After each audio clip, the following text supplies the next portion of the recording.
Studio right now is Joe Marino. Joe, good morning. Good morning, guys. How are you? You're comfortable coming on a fake news program like this? Is there a real news hashtag?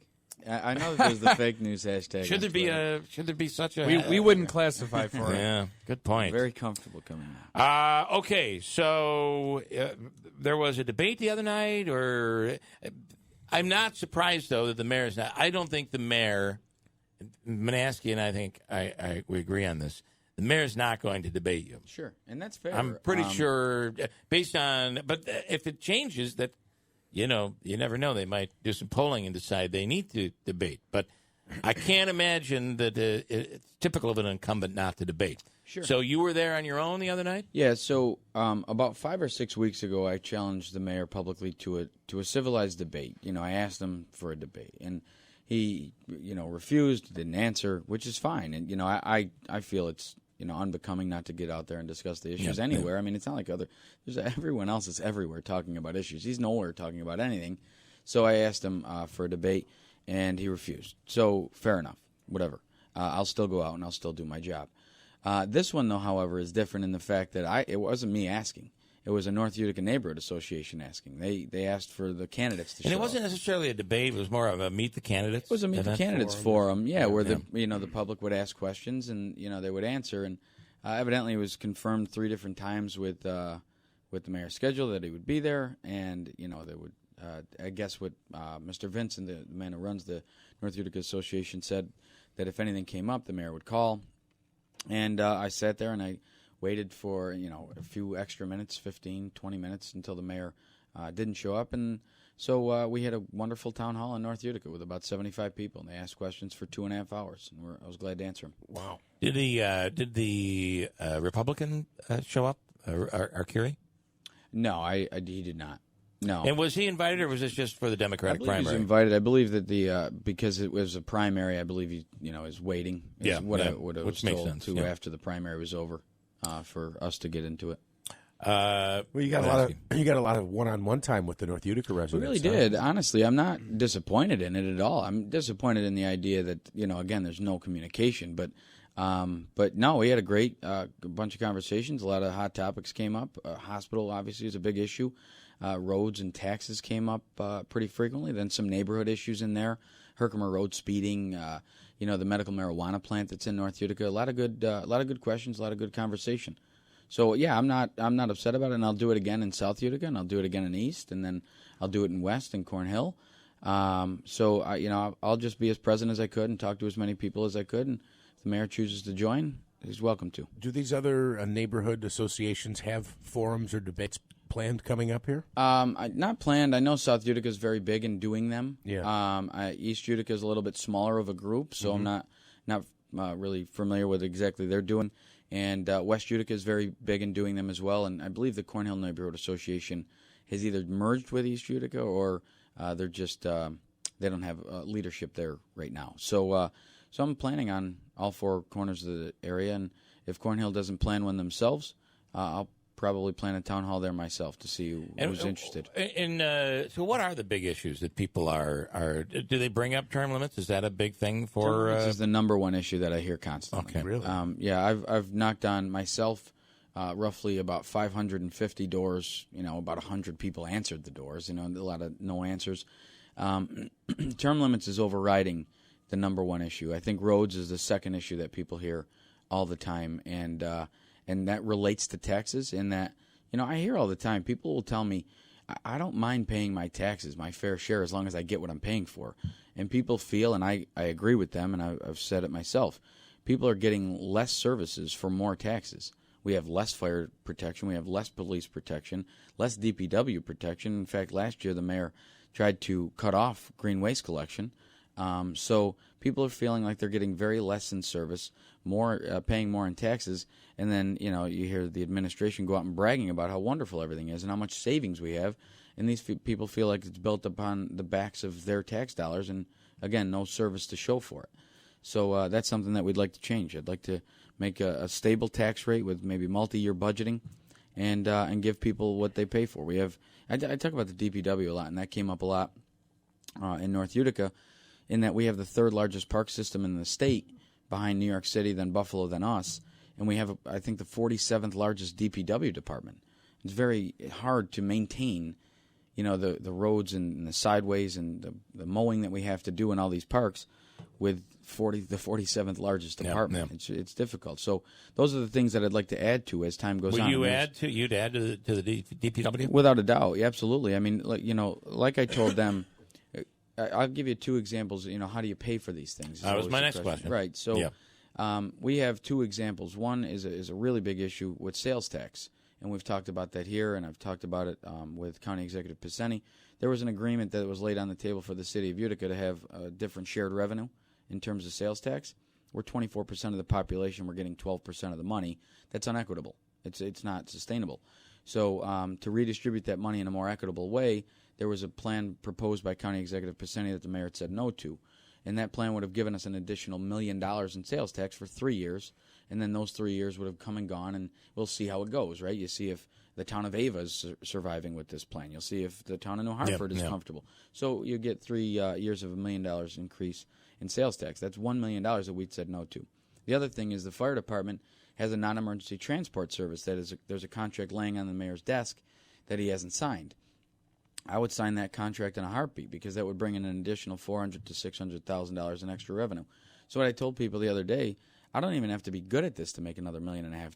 I don't even have to be a political genius to start off with an extra $1.5 million in revenue, and that's not new taxes. That's not new fees. So that kind of money can go towards things like increased fire, increased DPW, increased police protection. And we've had a lot of shots fired calls lately. There's really no plan. Another one, was it last night? Last shot night in Brinkerhoff. Yeah, and someone got shot. And I've got an issue on Lead Street with the same thing. 4 shots fired calls in 6 weeks. Then that Lincoln Ave situation, that young girl, 10 years old. Young girl on Lead Street, a little boy got hit. There's a house, a man that called me. I am the council person in that area. They called and they said they have a bullet hole in their home. Full disclosure, your campaign hired me to produce television commercials. Right. And we certainly will invite the mayor to come on and respond. And we have been asking him to come on for quite some time, long before I was hired by your campaign. Before you announced, Stephen. Right. And before you even announced. It's been well over a year. You're not talk alone. Issues. You're but not alone. The question I know you don't want me to bring up, and I feel like whether I'm working for you or not, I have to bring it up. It seems that the mayor is trying to put you into a position where you look like you have a bad temper. Obviously, the Common Council issue. So when you go door to door, do people bring that up? Has anybody brought that up to you? One guy did. I mean, again, hundreds of doors. One guy did, but it's in the event that the mayor and the city spent $22,000 on investigating what just was characterized as a brawl. Again, look, it's a very difficult situation. Political life in Utica is not a normal thing. I mean, as evident by the fact that you guys are covering some very strange occurrences in the county executive race. It's been a very interesting race. Has been. My opponent seems to find it very easy to videotape me everywhere I go. I'm at the mall. I'm at baseball games. That's fine. Look. And you say that came from the mayor? The baseball thing came from the mayor's? That's my opinion. I mean, I know who was at the game. It's not like there was thousands of people at the game. I know exactly who. Okay. Yeah, I know with angle. I know exactly where that came from. But that's my opinion. I'm not going to point any fingers at anybody directly without evidence. So that's my opinion. But again, it is what it is. I've got to hold myself to a higher standard, right? So those kind of things. Those are my responsibility. I've got to be very, very careful as to how I react. I've been to hundreds of baseball games. I've coached thousands of games at this point in my life with all my kids. Good luck. You caught me arguing balls and strikes. Great. It is what it is. So, but no, people don't bring it up. They're upset. The people that I hear about most is the $22,000 was an egregious act when we could fill potholes with it. Right. When you're cutting things out of the budget for certain departments. I mean, the people in City Hall, in fact, are actually a little upset about the amount of money that they spent on that thing because some people got legitimate cuts in their departments that they would have loved to use that $22,000 on. They said that it wasn't there. Now all of a sudden, you're willing to spend $22,000 that you had no idea you were going to spend. So, and I have to say that I said this to Anthony Brindisi because his opponent didn't come on either. And whenever we brought him on, we feel compelled to not only ask you the questions that you're expecting, but to ask questions that you would probably rather we not ask. Yeah, so no. I want to ask the final question on this. Sure. If you're being portrayed as a hothead, Yeah. how do you respond to that, and how will you be as if you are lucky enough to be elected mayor? How will you handle those tense situations when somebody gets in your face? Yeah, no, it's a really fair question. And have you learned from these things that have happened? I continue. That's the one thing that I can tell you. As a human being, forget as a politician, as a human being, I continue to learn. I mean, I'm very good at what I do in terms of financing and budgeting. I'm very good at that, but I continue to learn people, and I'll never know that I'll be able to corral that. But, for me, I can only go on my record, right? So 2 instances over 8 years of being completely in the public, being recorded. I understand, though, the question, that's posed. I can tell you that. Well, he's trying to portray that that's who you are. No, and I could say, look at me for my 8 years. Look at my whole. I bet you can take anybody and take 10 solid minutes out of their life, and it may not look very pleasant. Right. I bet. Right. So I've had arguments that weren't recorded that I'm not very proud of. So I'm not a perfect person. I don't have holes in my hands.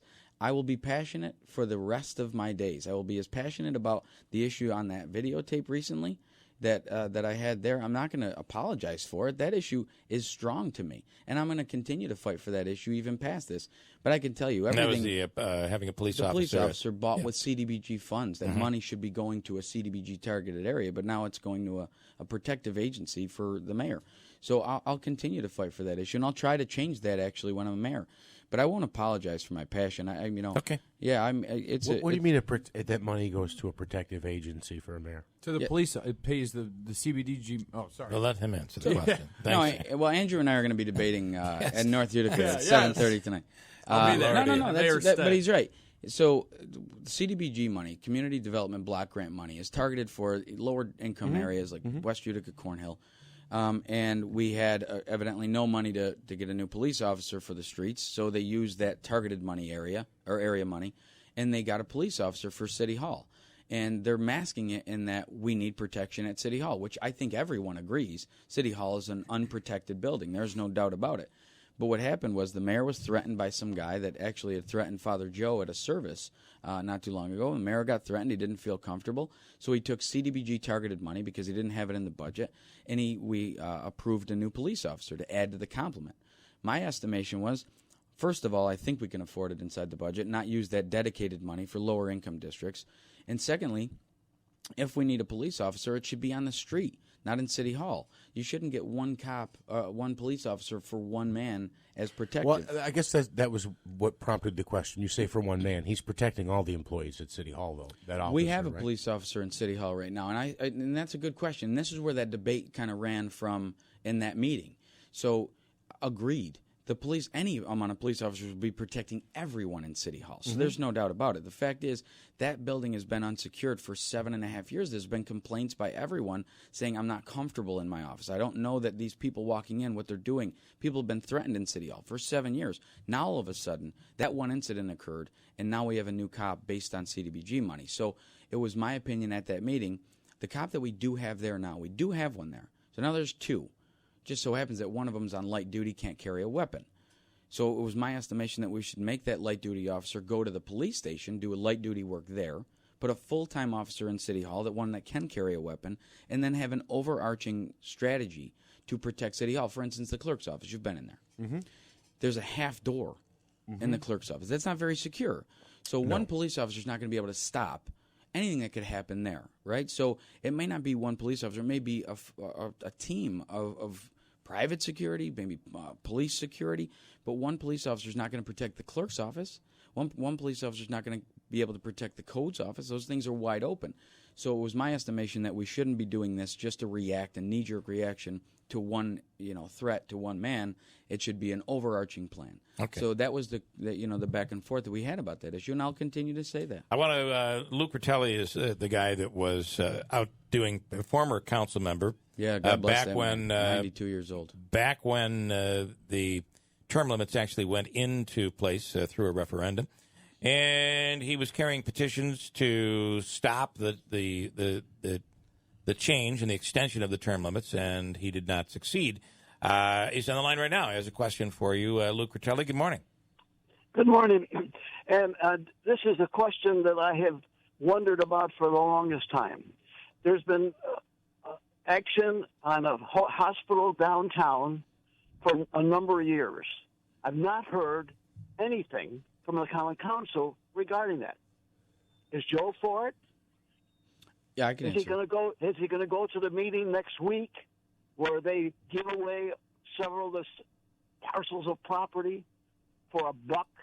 Is he going to vote against it? Those are the questions. All right, have. I'm gonna give you 60 seconds to answer that. Whoa. Sorry, I'll do my best. I got to move on here. So, thank you for the question, Lou. I love to hear from him. The man is an institution. Yep. So, the answer to the question is I am for the downtown hospital. I have been for a very long time. The problem that I have with the hospital plan is that the city is led from the back. Our mayor has not been on board with that plan up until about a year and a half ago, and we're 4 years deep into the process. So what had happened is we're being taken advantage of, and not by any fault of anyone in the world, but we have an entire scope of footprint that is unnecessary in my opinion. I believe that there's way too much surface parking in that area. They're trying to reinvent an economic engine when we have businesses like Mohawk Hospital Supply, which is a wonderful company down there. It's a hospital supply company right next to a future hospital. The fact that they're being pushed out is baffling. They're going to me. Little Falls. Right? They're going to Little Falls. So Wilcor, Clementi's, there's a number of businesses that are successful down there. It was my opinion that if we were involved as a city, I couldn't as a council person. The mayor as the executive would be able to make these decisions. We could have been forceful in our seat at the table to corral those things, and that would have led to not having to sell all these parcels for $1 because, again, now we're behind an 8 ball. Right. And the mayor has proposed that we're selling these properties for $1. His last question is, how will you vote? I believe I will vote yes because I can't hinder the process at this point. Right. I would have just never negotiated for $1 these properties. I understand everyone's concern, but I'm not going to lie to anybody and tell them that I'm going to stop this progress. I just won't do it. I just want to have a better seat at the table to be able to not take so many parcels of property off the tax rolls for this. I think that our city is not doing that. And I told them that at North Utica. Okay. There was a lot of questions about it. But in 60 seconds, I mean... You told Lou that No. Okay. Mr. Catelli wasn't there. I'm answering Okay. his question on the air right Fair now. enough. I'm sorry. So you couldn't leave it on the rolls. Then, right? I am out of time. I got a break. I'm sorry. Quickly, go ahead. Quickly. Yeah, you can't. They're already city tax properties. These ones are already not on the rolls. They're not going to be coming off. I'm just saying the other properties, like the Clementis, like the Wilcors, we're taking those off, and we don't have to. Joe Marino, thank you. I appreciate it.